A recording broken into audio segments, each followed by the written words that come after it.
इस वीडियो में आपको मिलने वाली है ताजमहल के बारे में फुल जानकारी। ताजमहल कैसे बना था, किसने बनाया था और क्यों बनाया था।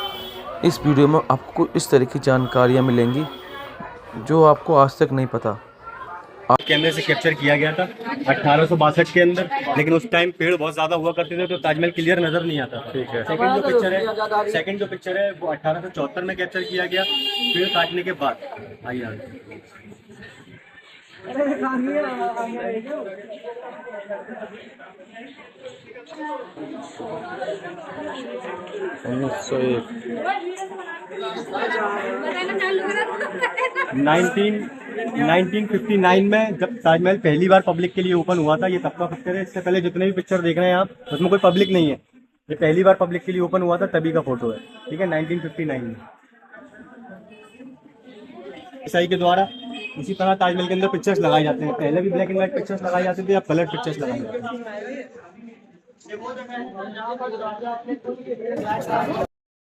अच्छा, ठीक है। 4 गार्डन बने हुए हैं और 4 ही गेट बने हुए हैं। 4 गार्डन और 4 गेट, इसलिए इसको बोला जाता है 4 गेट, 4 कोर्ट एरिया। जिससे अभी हमने एंटर किया है ना, वो ताजमहल का ईस्ट गेट है। पहले इसका नाम था सरहंदी दरवाजा। शाहजहां की फर्स्ट वाइफ थी ना, उनका नाम था सरहंदी बेगम। उनके नाम पे इस दरवाजे का नाम रखा गया है। बगल में जो व्हाइट मकबरा बना हुआ था ना, व्हाइट टॉम जो बना हुआ था, वो सरहंदी बेगम का मकबरा है। ठीक है। सेकंड वाली कवर समाधि। ताजमहल भी एक समाधि है, कवर है ना। सामने वाला जो गेट देख रहे हैं वो ताजमहल का वेस्ट गेट है। पहले ऐसे बोलते थे फतेहपुरी दरवाजा, क्योंकि उनकी जो सेकंड वाइफ थी उनका नाम था फतेहपुरी बेगम। उनके नाम पे इस दरवाजे का नाम रखा गया। सेकंड उसके बगल में उनका मकबरा बना हुआ है। ठीक है।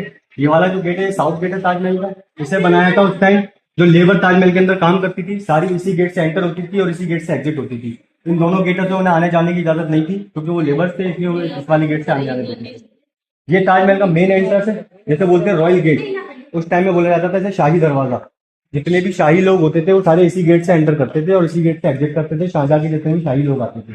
छोटा वाला जो गेट देख रहे हैं जिससे आप एग्जिट हो रहा है, वो एग्जिट कौन बनाया है? पहले जितने भी वर्कर्स होते थे ताजमहल के अंदर काम करने जब जाते थे तो इसी गेट से जाते थे और इसी गेट से वापस जाते थे छोटे वाले से। पहले ताजमहल बना। ताजमहल बनने को लेबर क्यों आती? 5 साल के बाद ताजमहल बनाया गया। 5 साल के बाद ये गेट बनाए गए। पहले सर कंट्रोवर्सी चल रही है यहाँ तो। ठीक है, फिर उसके बाद 17 साल के अंदर वो बैठ गया। पहले गेट्स बनाया गया रॉयल गेट, क्योंकि तभी तो उसका सेंटर नापा जाएगा। ये सामने वाला गेट बनाया गया रॉयल गेट। ये जो व्हाइट पत्थर गर्म नहीं होता क्या ला? कौन सा? ये व्हाइट पत्थर जो लग रहा है, हैं? हीट नहीं निकलती इसमें से। हिट नहीं निकलती, बिल्कुल भी गर्म नहीं हो रहा, बिल्कुल भी। ये रियल संगमरमर है, इसमें से हीट नहीं निकलती। अच्छा, जो नॉर्मल होता है उनमें लगती है। मार्बल जो हमारे घर में यूज होता है ना, वो मार्बल होता है। उसमें आप गर्मियों में पैर रखेंगे, पैर जल जाएगा। कितनी कितनी धूप में नहीं गर्म नहीं होगा? कितनी भी डिग्री टेम्परेचर होगा। Oh my God. ये रियल। और ये जो पत्थर ये सारा ये ऐसी है ना, इसके अंदर 2 तरीके का पत्थर सबसे ज्यादा इस्तेमाल हुआ है। पहला जो इस्तेमाल हुआ है वो रेड पत्थर इस्तेमाल हुआ है। ज्यादातर बिल्डिंग के अंदर आपको रेड पत्थर मिलेगा। फतेहपुर सीकरी से मंगाया गया था, राजस्थान का बॉर्डर।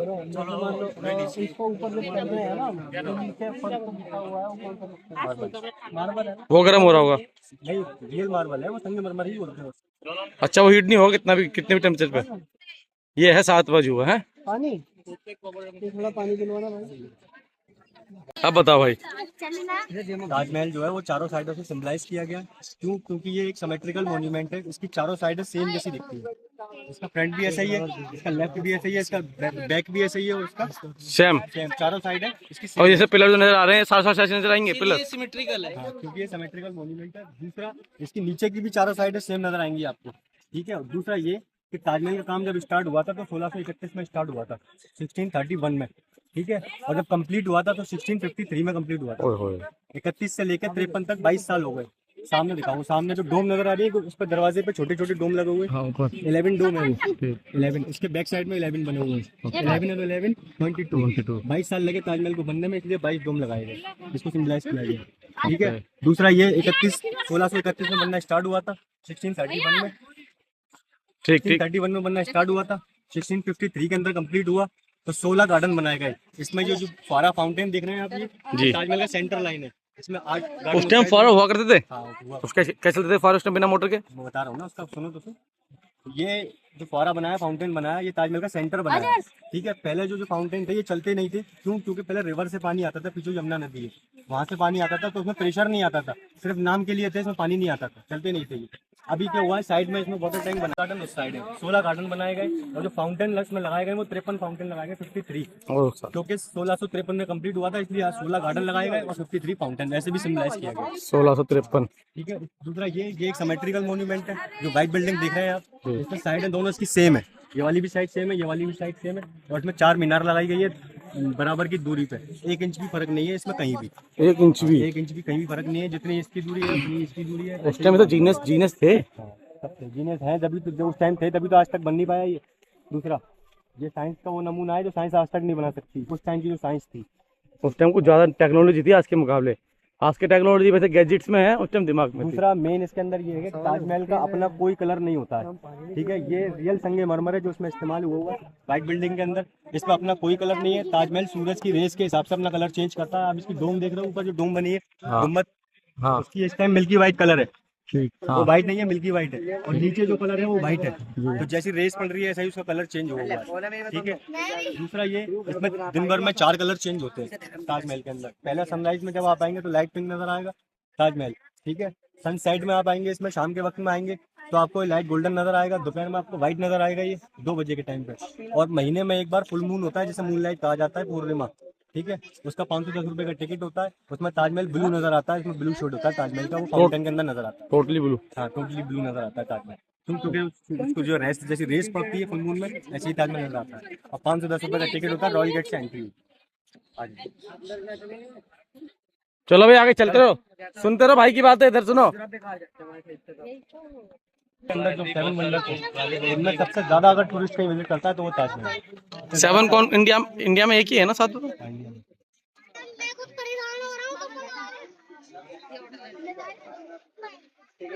बाकी ऊपर चल के एक्सप्लेन करूंगा, ठीक है। ठीक ठीक। इसमें 1629 के अंदर मुमताज बेगम की डेथ हुई है बुरहानपुर में, एमपी बॉर्डर, ठीक है, एक शहर है बुरहानपुर, वहाँ उनकी डेथ हुई।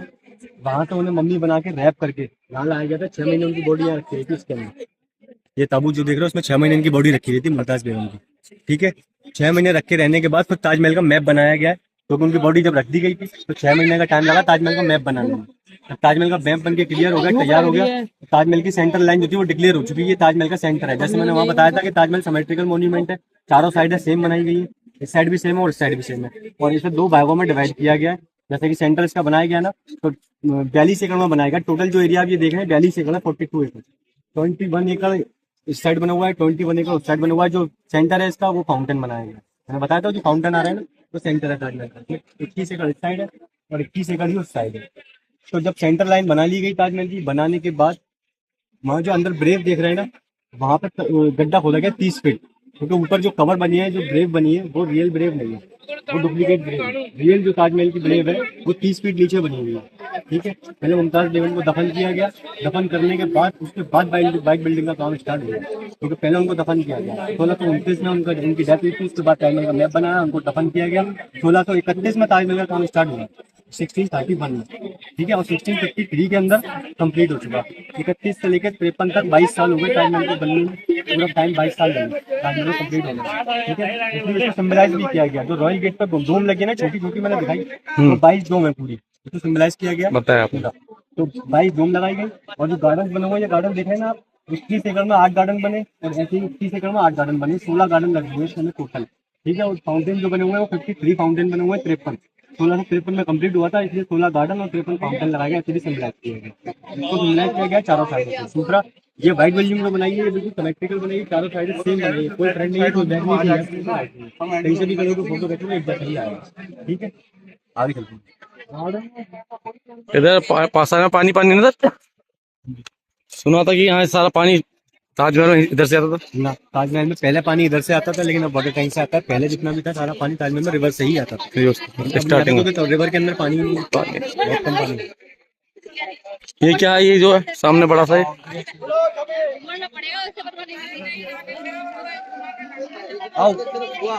ये मॉस्क है, मस्जिद है, ठीक है। फ्राइडे को ताजमहल क्लोज रहता है, बंद रहता है। फ्राइडे को जितने भी आगरा के लोकल लोग हैं वो अपनी आईडी शो करते हैं। आईडी शो होने के बाद उनको नमाज पढ़ने की इजाजत मिलती है आधे घंटे के लिए। अच्छा, ये होता इसलिए है क्योंकि ताजमहल जो है वो एक इस्लामिक स्ट्रक्चर है, ठीक है, और जो बनाने वाला राजा है वो भी एक इस्लामिक है, ठीक है। दूसरी चीज ये कि यहाँ पर ताजमहल बनने से पहले सबसे पहले जब व्हाइट बिल्डिंग का काम स्टार्ट हुआ है उससे पहले यहाँ नमाज हुई थी, पहले मस्जिद नहीं किया। ठीक है, इस यहाँ पर नमाज हुई थी, नमाज होने के बाद फिर व्हाइट बिल्डिंग का काम स्टार्ट हुआ है। सारे जितने भी 20,000 वर्कर थे और शाहजहाँ थे उन्होंने नमाज पढ़ी है यहाँ पे। एक अरब के अंदर एक कंट्री है बुखारा, वहां से एक बहुत बड़े सूफी संत बुजुर्ग आए थे, उनका नाम पीछे उनकी मजार भी बना हुआ है ताजमहल के पीछे। कहाँ पे? नहीं नहीं, उनका मजार भी बना हुआ है पीछे, मकबरा बना हुआ है, उनका नाम है उनका नाम है जलाल शाह बुखारी, उन्होंने यहाँ नमाज पढ़ाई थी। ठीक है, और ये परंपरा उस वक्त से आज तक चालू है, क्योंकि यहाँ सबसे पहले नमाज हुई थी, इसीलिए आज भी नमाज होती है फ्राइडे के दिन। और आधे घंटे के लिए ताजमहल खुलता है, उसके बाद बंद हो जाता है, बाकी फिर सफाई सुथराई का काम। दूसरा, जिस पत्थर पे आप खड़े हो इस टाइम, ये रेड पत्थर है। ठीक है, ये इसका कॉम्बिनेशन है रेड, ये भी। लेकिन ये मंगवाया गया था फतेहपुर सीकरी से, जो यहाँ से 40 किलोमीटर दूर है, राजस्थान बॉर्डर, फतेहपुर सीकरी। ठीक है, वहां से मंगवाया गया था। वहां पे शेख सलीम चिश्ती का मजार भी बना हुआ है। अकबर ने अपने बेटे सलीम के लिए वहीं से दुआ मांगी थी, जो सलीम हुआ था। सलीम वो बताता हूँ, शाहजहाँ का बेटा था। ठीक है, अकबर ने अपने बेटे की दुआ मांगी थी सलीम के लिए। सलीम ही शाहजहाँ के फादर है, जो जिनको जहांगीर कहा जाता है। सबसे पहले हिंदुस्तान के अंदर आए थे बाबर के बाद हुमायूं, उसके बाद अकबर, फिर जहांगीर, फिर शाहजहाँ, फिर मुगल बादशाह शाहजहाँ। ठीक है, तो उन्होंने वहाँ दुआ मांगी थी, तभी जाके वो हुए थे, तो इसलिए उन्होंने वो फतेहपुर सीकरी बनवाया था। वहीं से सारा पत्थर ही मंगवाया गया था, रेड वाला। व्हाइट बिल्डिंग जो देख रहे हैं आप सामने, इधर घूम जाइए। ये जो व्हाइट बिल्डिंग देख रहे हैं, ये इंडियन स्ट्रक्चर नहीं है, ये टोटल ईरानी स्ट्रक्चर है, टोटल। क्योंकि इसके अंदर जो डोम बनी हुई है ना, ऊपर जो गुम्बद देख रहे हो बड़ी वाली, इंडिया के अंदर ये कौन सी होती नहीं थी। 400 साल पहले सबसे पहले ये डोम क्या होती है? डोम क्या होती है? गुम्बद, गुम्बद बोलते हैं इसको। जैसे मंदिरों में डोम बनाई जाती है ना, इंडिया के अंदर जो डोम बनाई जाती थी मंदिरों के अंदर, वो ऐसे बनाई जाती थी, ऐसे गोल डोम नहीं होती थी। सबसे पहले जो कल्चर इंडिया के अंदर आया डोम वाला, वो यहीं से आया, ताजमहल से 400 साल पहले। क्योंकि ये जो कल्चर है वो ईरानी कल्चर है, ईरान का, ये इंडियन कल्चर नहीं है। सबसे पहले जो डोम कल्चर स्टार्ट हुआ है वो उज्बेकिस्तान से स्टार्ट हुआ है, उज्बेकिस्तान के बाद ईरान, ईरान के बाद इंडिया। अब ताजमहल के बाद जितनी भी गुम्बद आप देख रहे हैं वो सारी इंडिया में ताजमहल के बाद ही आई है। ये वाली जो गुम्बद है, ये डबल डोम है, इसके अंदर भी एक डोम बनी हुई है, डबल डोम कल्चर है ये ऊपर इसमें सरिया होती थी, सरिया बिना विदाउट सरिया के? विदाउट सरिया, इसमें कोई क्या कहते हैं, कुछ प्रोमिनेंट चीजें बता दो जो मतलब जो मतलब थोड़ी ना इंटरेस्टिंग भी लगे और थोड़ा याद भी रहे। चारों मीनारें देख रहे हो आप ताजमहल की, 110 फीट की एक मीनार है ताजमहल की, और 0.5 बाहर की तरफ लीन करके बनाई गई है। ऊपर से 0.5 बाहर की तरफ लीन किया गया है, क्योंकि इन फ्यूचर कभी भी अगर तूफान वगैरह आता है और ये गिरे तो बीच का स्ट्रक्चर पर नुकसान ना हो, ये बाहर की तरफ गिरे। ओके, मतलब थोड़ी कितना गैप है इसमें? कि जो ये यमुना नदी है उसका पानी के हिसाब से मतलब ये कभी गिरेगा ही नहीं। मैं बताऊं, पहले जो इसको बनाया गया था वो इसलिए बनाया गया था, जो पीछे यमुना नदी है ना, इसके अंदर जो उसका बेस बनाया गया वो लकड़ी पे बनाया गया। ताजमहल का जो बेस बनाया गया वो लकड़ी पे इसलिए, क्योंकि अगर सिर्फ पत्थर से बेस बनाते तो पत्थर मॉइस्चर की वजह से फिसलना स्टार्ट हो जाता, इसलिए पहले लकड़ी लगाई गई। उससे पहले 140 कुएं खोदे गए इसके अंदर, फिर लकड़ी लगाई गई, उसके ऊपर पत्थर लगाया गया, फिर लकड़ी लगाई गई, फिर पत्थर लगाया गया, 5 लेयर बनाई गई, तब जाके ये बेस तैयार हुआ। दूसरा, इसको बैलेंस भी किया गया ताजमहल को, इसके अंदर कोई भी ऐसी चीज नहीं है जो आपको कम मिले, जितनी उस साइड मिलेंगी उतनी इस साइड मिलेंगी। जैसे कि इस साइड जितनी आप बेंच गिनेंगे ना काउंट उतनी ही उस साइड बेंच रखी, क्योंकि ये बैलेंस किया गया है। अगर इसका बैलेंस सिस्टम आउट होगा तो ये झरना शुरू हो जाएगा अपनी जगह से, इसलिए इसको बैलेंस किया गया। क्यों? क्योंकि पीछे रिवर पॉइंट है, हर तरह से इसको बैलेंस किया गया है, तभी ये टिका हुआ है, इससे वरना ये टिकेगा नहीं। क्यों? क्योंकि नीचे पानी का जो है मॉइस्चर का बहुत सारा बहाव रहता है। पहले यमुना के अंदर पानी बहुत ज्यादा आता था, अब बहुत कम पानी है, इसलिए कोई दिक्कत पैदा नहीं होती। पहले यमुना का जो पानी है वो ताजमहल के ऊपर तक आ जाता था, इतना पानी था ताजमहल के अंदर, बहुत पानी आता था, इसलिए इसमें 140 एसिड की वजह से ही पीला भी तो पड़ना स्टार्ट हो गया, वो पॉल्यूशन की वजह से। इसलिए जो आगरा के अंदर जो पॉल्यूशन बहुत ज्यादा था, तो अब क्या किया, ताजमहल के करीब में डीजल की, पेट्रोल की सारी गाड़ियां अलाउड करना बंद कर दी, क्योंकि ताजमहल को पूजा करना सारी हो गया। अच्छा, दूसरा जो इसके अंदर काम हुआ है ना, आगरा के जो 4000 वर्कर थे वो आज भी, उनकी जनरेशन आज भी मौजूद है।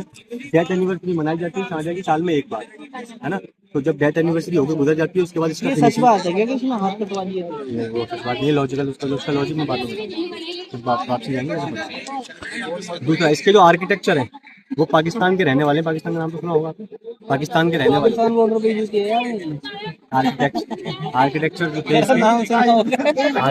इसके पाकिस्तान के रहने वाले थे। पाकिस्तान में एक शहर है लाहौर, वहाँ के रहने वाले थे उस्ताद अहमद लाहौर।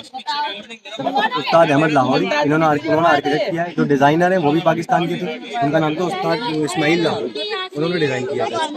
ठीक है।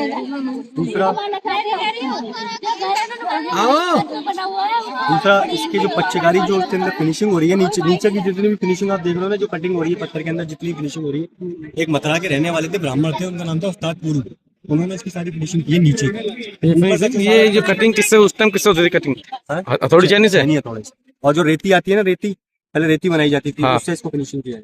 रेती किसी से? आज भी अगर आप हैंडीक्राफ्ट बाजार में जाएंगे तो आपको देखने को मिल जाएगा उस टाइम का मटेरियल। आज ये मैं समझ में आज तक ये मटेरियल बना किस चीज से, जो टिका हुआ बिना किसी? इसमें कोई सीमेंट नहीं है, कुछ भी नहीं है। इस टाइम एक केमिकल यूज हुआ करता था जिसको सिर्फ पत्थर के ऊपर रखा जाता था, उससे चिपकता नहीं था पत्थर, बस इसलिए कि वो फिसले नहीं, इसलिए पत्थर के ऊपर रखते थे। बाकी सारा इसमें कोई सरिया का यूज नहीं किया गया, कोई सीमेंट का यूज नहीं किया गया, ये बिना सरिया और सीमेंट के बनाया गया इसकी सारी। और जितने भी इसके अंदर वर्कर आए थे वो सब ईरान के वर्कर थे। ईरान के अंदर जितने भी मॉन्यूमेंट बने हुए हैं ना, जितने भी आप देखेंगे, जो जितना भी कल्चर आप देखिए, जो मॉन्यूमेंट देख रहे हैं ना व्हाइट बिल्डिंग का, सब ईरानी इसके अंदर स्ट्रक्चर है, कोई इंडिया का स्ट्रक्चर नहीं है, क्योंकि इंडिया में स्ट्रक्चर होता ही नहीं था। इंडिया सबसे पहले ईरान से ही ये स्टार्टिंग हुई है, ईरान के बाद इंडिया में ही बनाया गया है। इंडिया में ये डोम कल्चर ताजमहल के बाद ही आया, इससे पहले था ही नहीं। सबसे पहले गोल सा जो है बोल सी डोम, उज्बेकिस्तान, उज्बेकिस्तान के बाद ईरान के बाद फिर इंडिया के बाद ही सब जगह हुआ है जो भी हुआ। ठीक है। दूसरा इसके अंदर जो मेन चीज है वो है कैलीग्राफी, जो अरबी लिखी हुई है ना इसके अंदर। हाँ, ये अरबी लिखी कुरान की, होली सूरह कुरान की आयतें लिखी हुई है, ये अरबी स्टोन वर्क है सारा। अच्छा। इसमें कोई कहीं पेंटिंग नहीं है ताजमहल के अंदर, टोटल स्टोन वर्क है। पहले संगमरमर को काटा गया, उसके अंदर फिर स्टोन फंसाए गए अरबी में। ठीक है। जो सारे का सारा अरबी है। टोटल 15 सूरह लिखी है कुरान की, और जो इसके अंदर पत्थर यूज हुआ है व्हाइट मार्बल के अलावा जो अरबी लिखी गई है वो है ब्लैक ऑनिक्स। दुनिया का सबसे हार्ड पत्थर होता है ब्लैक ऑनिक्स। दूसरा इसके अंदर जो फूल पत्तियों का काम हुआ है वो हुआ है रेड सन स्टोन से। ये जो बीच में फूल पत्ती बनी है ये सब स्टोन वर्क है, और टोटल हैंडमेड है ताजमहल पूरा, क्योंकि उस टाइम कोई मशीन होती ही नहीं थी, है ना। 400 साल पहले का मॉन्यूमेंट है, उस टाइम कोई मशीन नहीं थी, सारा हैंडमेड। वो तो देख रहा हूँ भाई, ये टिकी किस चीज से है बताओ? भैया टिकी कैसे गई हुई? लॉजिकल चीज। और आज के टाइम पर तो हम एक ईंट का घर नहीं बना सकते बिना सीमेंट के। ये जो सुना था कि ये सुरंग है, यहाँ से 1 घंटे में इंडिया पहुंच जाता है, क्या कहते हैं, दिल्ली वाले लाल किले पे, सच है कि? इसमें सिर्फ 2 सुरंगें, जो 2 सुरंगें, पहली सुरंग जाती है रेड फोर्ट यहाँ से दिख जाएगा आपको। ठीक है। दूसरी जाती है मेहताब बाग, पीछे मेहताब बाग बनेगा। सिर्फ 2 सुरंगें बनाई गई है, उसका भी लॉजिक है, आगे जाके बात करेंगे सबको इकट्ठा होने के बाद। ठीक है। ये बोलो सुरंग वाली। इसके अंदर 2 सुरंगें बनाई गई थी, वो इसलिए क्योंकि शाहजहां ये चाहते थे कि व्हाइट ताजमहल के अलावा ब्लैक ताजमहल भी बनाया जाए। ठीक है। फ्राइडे को जब ताजमहल क्लोज होता है ना, वो सामने जो जगह देख रहे हैं उसे मेहताब बाग कहते हैं। कहाँ? वो सामने जो जगह, इधर देखो, इधर वो जो लोग भी देख रहे हैं ना, वहाँ पे लोग दिख रहे हैं, टंकी। हाँ, वो ये जो बना हुआ है ये सब, ये मेहताब बाग की जगह है, बाउंड्री हो रही है, सब ये मेहताब बाग है। ठीक है। जितनी जगह ताजमहल के अंदर है 42 एकड़, उतनी ही जगह सामने है 42 एकड़, सेम बिल्कुल, क्योंकि शाहजहां चाहते थे वहाँ ब्लैक ताजमहल बनाया जाए, लेकिन ऐसा हो नहीं पाया। वो इसलिए क्योंकि उनका जो चौथा बेटा था औरंगजेब, उसने उनको लॉक कर दिया रेड फोर्ट के अंदर। पीछे रेड फोर्ट जो नजर आ रहा है ना, उसमें उसने लॉक कर दिया उनको। अच्छा, उसने लॉक ये कह के किया क्योंकि अकॉर्डिंग टू इस्लाम जो है वो इतना बड़ा मकबरा बनाने की इजाजत देता नहीं है। वो इसलिए क्योंकि जो सारा पैसा लगाया है उन्होंने, वो आवाम का पैसा था, जितनी भी यहाँ पे आवाम थी उन सबका पैसा था, वो सारा पैसा उन्होंने इस मकबरे में लगा दिया। अकॉर्डिंग टू इस्लाम के अंदर एक शरीयत का कानून होता है, उसके अकॉर्डिंग आप आवाम का पैसा फिजूल में खर्च नहीं कर सकते, उतना बड़ा मकबरा नहीं बना सकते। लेकिन ये रियल कहानी नहीं थी, ये औरंगजेब ने झूठ बोला था आवाम को बताने के लिए। रियल ये था, औरंगजेब चाहता था कि मैं खुद एम्पेरियर बनूं, मैं खुद राजा बनूं। इन्हें लड़ाई भी तो करवाई थी अपने दोनों बंदों की। उसने क्या किया, अपने वालिद को, अपने फादर को वहाँ रेड फोर्ट में कैद कर दिया। 3 औरंगजेब के अलावा ये वाला ना, देखना सामने वाला रेड फोर्ट है, देखना ये सामने कैमरे में आ रहा है, ये हाँ ये रेड फोर्ट लड़ाई करवाई थी ना, उसके बाद अभी रुक जाओ तुम मत। औरंगजेब के अलावा 3 बेटे और भी थे शाहजहां के। टोटल जो बेटे थे 4 बेटे थे। ठीक है। पहला था दारा शिकोह, दूसरा शाह शुजा, तीसरा मुराद बख्श, चौथा औरंगजेब। चौथे नंबर और इनके बीच में लड़ाई हुई थी। इन्होंने क्या किया, औरंगजेब ने क्या किया, तीनों भाइयों को भी मार दिया। क्यों? क्योंकि वो खुद एम्पीरियर बनना चाहता था। हाँ, राजा बनना चाहता था, इसलिए उसने तीनों भाइयों को भी मार दिया। तो फादर को अपने लॉक कर दिया। 1666 में शाहजहां की डेथ हो गई, इसलिए वहाँ पे ताजमहल नहीं बन पाया। जब आप वहाँ कभी विजिट करेंगे ना, देखेंगे जाके, तो ये जो बेस देख रहे हैं ना नीचे, ये पूरा बेस वहाँ पे तैयार है पूरा, लेकिन ताजमहल कंप्लीट नहीं हो सका था, ताजमहल का काम स्टार्ट नहीं हो सका क्योंकि वो शाहजहां को लॉक कर दिया। 1 साल पहले उनको लॉक किया था, 1665 के अंदर उनको बीमारी लग गई थी और वो लॉक थे। उसके बाद 1666 में उनकी डेथ हो गई। हाँ वहीं पे डेथ हो गई। तो उनकी जो बेटी थी, शाहजहाँ की 3 बेटियां थी, रोशनारा, जहानारा और उलनिसा। जहानारा ने उनको यहीं पे दफन कर दिया। पूरे ताजमहल के अंदर हर चीज सिमेट्रिकल है सिवाय एक के। क्यों? क्योंकि अंदर शाहजहाँ और मुमताज की कबर 2 हो चुकी है। पहले सिर्फ मुमताज की कबर थी, इसलिए उसको सिमेट्रिकल बनाया था। नीचे अगर कभी जाने का मौका मिलेगा आपको, साल में एक ही बार कबर खुलती है वो, जब शाहजहाँ की डेथ एनिवर्सरी मनाई जाती है। ठीक है, लाखों लोग विजिट करते हैं, बहुत मुश्किल से एंट्री मिलती है, गाइड के साथ मिलेगी, बस इससे ज्यादा नहीं मिलेगी। तो जब भी आपको देखने का मौका मिलेगा तो आप देखेंगे कि अंदर 2 कब्रें हैं, शाहजहाँ और मुमताज दोनों। वो चाहते थे कि मेरी कब्र वहां बने, शाहजहाँ की कब्र वहां पर हो और मुमताज की कब्र यहाँ हो। अच्छा, इसमें एक मेन चीज ये है कि पूरे ताजमहल के अंदर शाहजहाँ के पास 3 बीवियां थी। पहली थी सरंदी बेगम, जैसे मैंने बाहर बताया। 14वीं बीवी का बनवाया था कि 14 बच्चे थे, 14। 14 बच्चे थे, इसमें 7 की डेथ हो गई थी, 7 बच्चे थे, 4 बेटे और 3 बेटियां। हाँ, मुमताज की जो डेथ हुई है ना, वो डिलीवरी के टाइम पे हुई है। बुरहानपुर में उनकी डिलीवरी का टाइम था, उस टाइम उनकी डेथ हुई है। वो उनका इंतकाल हो गया था और वो बच्चा जो था वो बच गया था। बेटी के जन्म हो गया था, बच्चा बच गया था उनका, तो तभी उनकी डेथ हुई थी मुमताज बेगम। मेन इसमें चीज ये सुनने वाली कि 3 बीवियां थी, जहाँ क्या कहते हैं, सरहंदी बेगम, फतेहपुरी बेगम और मुमताज बेगम। मुमताज बेगम का जो रियल नाम है ना, वो अर्जुमन बानो है, ये उनका निक नेम है मुमताज बेगम। तो इनके लिए ही क्यों ताजमहल बनाया गया, सारी बात मेन ये है। हाँ। ठीक है, ये सिर्फ इन्हीं के लिए बनाया इसलिए गया क्योंकि इन्हीं से उनको बच्चे मिले। क्योंकि जो 2 बीवियां थी उनसे बच्चे नहीं मिले। मुगल्स में जो बच्चे बीवी, जिस बीवी से बच्चे होते थे उनको बहुत ज्यादा महत्व मिलता था। क्यों? क्योंकि उनकी जो सल्तनत होती, बच्चों से ही आगे चलती थी। वंश उसी से। हाँ, दूसरा ये उनकी मोहब्बत भी थी शाहजहाँ की मुमताज बेगम, सिर्फ इसीलिए उनको बनाया गया। और तीसरा लॉजिक ये कि मुमताज बेगम का ही ड्रीम है, उनको ख्वाब में दिखा था ये पूरा मकबरा, तब उन्होंने शाहजहाँ को बताया था, उसके बाद ही इन्होंने बनवाया कि उन्हीं का ड्रीम है, शाहजहाँ का ड्रीम नहीं है। चलो आइए, काटे मत काटे। बड़ी वाली डोम के ऊपर छोटे छोटे हॉक्स नजर आ रहे हैं लोहे के। एक सेकंड, जो गोल डोम बनी है उसमें छोटे छोटे हॉक्स लगे हुए हैं। एक सेकंड, क्या दिख रहे हैं? कुंडे से जो है, देख रहे हैं ना हॉक्स छोटे छोटे? हाँ दिख रहे हैं। 1971 में इसको कवर किया गया था पूरा ब्लैक कपड़े से, क्योंकि इंडिया और पाकिस्तान की जब जंग हुई थी तो इसको ब्लैक कपड़े से पूरा कवर किया गया था। उसके बाद इंडिया और चाइना की जब जंग हुई थी तब भी इसको कवर किया गया था। इंडिया बांग्लादेश की जंग हुई थी तब भी इसको कवर किया गया था। वजह ये होती है इसको कवर करने की, क्योंकि ये इंडिया की इकोनॉमी को होल्ड करता है। ठीक है, पर डे इंडियन गवर्नमेंट को 100 करोड़ कमा के देता है, गूगल की रिपोर्ट है। Per day 100 crore. कोविड-19 जब नहीं था, कोविड-19 से पहले, कोरोना से पहले इसकी 250 करोड़ रुपए इनकम थी पर डे की, हाँ, ताजमहल की। ठीक है, दूसरी चीज ये कि इतना इसलिए कमाता है ये, 2 खासियत है इसकी। पहला ये कि ये इंसान को अपनी तरफ अट्रैक्ट करता है, खींचता है। ठीक है, दूसरा ये कि जितने भी 7 वंडर्स है पूरे वर्ल्ड के अंदर, उनमें सबसे ज्यादा अगर कहीं टूरिस्ट विजिट करता है तो वो ताजमहल ही है। ताजमहल के अलावा 7 वंडर्स में कितनी ही 7 बिल्डिंगें आती है, इतना कहीं भी टूरिस्ट विजिट नहीं करता, इतना ताजमहल विजिट करता है। ठीक है, तभी इसको कवर किया गया था और इसीलिए इसको कवर किया जाता है क्योंकि इंडिया की जो इकोनॉमी है उसको होल्ड करता है। जब 1 महीने के लिए कोरोना में ये बंद हो गया था तो इंडिया की जो जीडीपी है वो डाउन हो गई थी, इसलिए इसको खोला गया था 1 महीने के बाद ताजमहल को। ठीक है, इसके ऊपर एक मेटल का ब्रास लगा हुआ है गुम्बद के ऊपर, देख रहे हो मेटल का ब्रास ऊपर? एक सेकंड, ये 30, हाँ, वो सब गोल्ड हुआ करता था ताजमहल के अंदर। शाहजहाँ के वक्त में सब गोल्ड लगा हुआ था, शाहजहाँ ने गोल्ड लगाया था। 30 फीट इसकी हाइट है, जो मैं बता रहा हूँ मेटल का जो लगा हुआ है, इस टाइम पीतल का है। अब ये गोल्ड है, ब्रिटिश सरकार के अंदर अंग्रेज जब यहाँ से गए तो सारा गोल्ड निकाल के ले गए। अंग्रेज हिंदुस्तान को सोने की चिड़िया कहते थे ताजमहल की वजह से।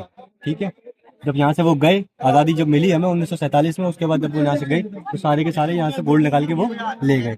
गोल्ड ले जाने के बाद इंडियन गवर्नमेंट ने ही इसको पीतल का बना के यहाँ लगाया। 30 फीट का ये है। जब गोल्ड का लगा था तो वो 2000 किलो का था, सोने का 2000 जो शाहजहाँ ने लगवाया था। और ये जो लगवा है 400 किलो का है, जो इंडियन गवर्नमेंट ने 2000 किलो 2000 किलो का गोल्ड। भाई साहब, मैं तो वो ब्रिटिश ले गए, अंग्रेज निकाल के ले गए। एक देश बन जाएगा इतने में। इतने में तो मैं तो कहाँ से कहाँ पहुँच जाऊंगा भाई। ये 400 किलो का जो अब लगा हुआ। अच्छा, ये यहीं पे बनाया गया था, इसका जो आकार है वो यहीं पे मौजूद है, मैं आपको दिखाता हूं। वो जो गुम्बद की गड्ढे में ये बैठ है पूरा, ये स्लोप में बनाया गया। अच्छा, पानी की वो पानी के बहाव के लिए, स्लोप में बना हुआ है। हाँ, वो ऐसे नीचे आ रहा है आपको इनका, ये वो बीच में ऊपर है, ये बाकी तो नीचे है। देखो ये नीचे आता जा रहा है। ये मेहमान खाना है, गेस्ट हाउस। पहले इसको गेस्ट हाउस बोलते थे, वो मेहमान खाना बोलते थे, अब गेस्ट हाउस बोलते हैं। इंग्लिश में गेस्ट हाउस हो गया, मेहमान निमाजी। वो तो खिलाने पिलाने को कहते हैं। अच्छा अच्छा, रुकने रुखाने के लिए। ठीक, हाँ भाई, सीरक में आ जा, सीरक अंदर चल, अंदर ही देखोगे क्या है। हाँ, वो है, वो लगा हुआ है ब्रास। ओहो, अच्छा, ये पूरा 30 फीट का। इसका क्या लॉजिक था? ये यहीं पे रख के बनाया गया था, मेटल वाला। किलो वाला? नहीं, 400 किलो वाला। 400 किलो। ये है वो, ये तो ये लग रहा है वो हाथ ऊपर जो लग रहा है। अच्छा, अरे रख के बनाया गया था। क्या